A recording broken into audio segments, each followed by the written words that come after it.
We're watching the situation closely in Yemen today. A ceasefire went into effect at midnight local time in a crucial port city. This is video, though, of the fighting in the days leading up to the truce today as the warring sides tried to make some last-minute gains.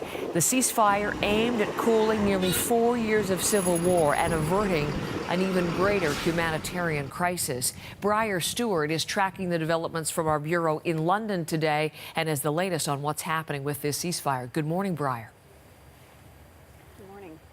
Well, it appears so far, Heather, that the ceasefire is largely holding. I say largely because there have been some reports that early in the morning between 1 and 2 a.m. that there was some shelling. But since then, officials say things have quieted down and they're pretty hopeful. Now, this ceasefire was brokered by the UN last week in Sweden, and it involved leaders from the Saudi-backed government forces as well as leaders from the Houthi rebels, which have, of course, been linked to Iran. Now, originally, this truce was supposed to come into effect right away, so immediately on Thursday. But that didn't happen because fighting continued. So instead, they pushed it back to midnight Tuesday, and it appears to be going well so far. The UN Special Envoy to Yemen, Martin Griffiths, had given an interview this morning to the BBC, and he said he was really hopeful that the ceasefire would hold because, you had both warring parties agree to it, and he really said that there is a recognition that so much of the country is really on the brink of famine.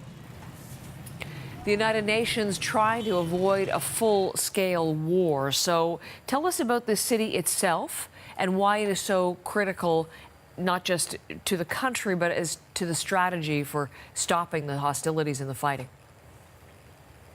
Well, exactly. I mean, the city where the ceasefire is and where we're talking about, it's called Hodeida, and it's on the coast of the Red Sea. So it's very strategic in the fact that it's a port city, and about 70% of all goods go through there, including humanitarian aid. And that's what's so crucial, because right now, 8 million people in Yemen rely on food aid.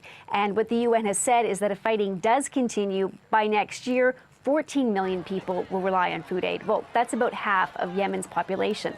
So it just gives you a sense of the scale of this humanitarian disaster. So what the UN is hoping is not only will the ceasefire hold, but the next step in all of this is to then go in and withdraw forces from the area. And what they'd really like to do is to secure a road leading out of Hodeida up to the northeast to a city called Sana'a. And what they're hoping is that they'll be able to clear that road of fighting and that food aid will be able to move up to the people who desperately need it. Briar, thank you very much. Briar Stewart with that out of London this morning.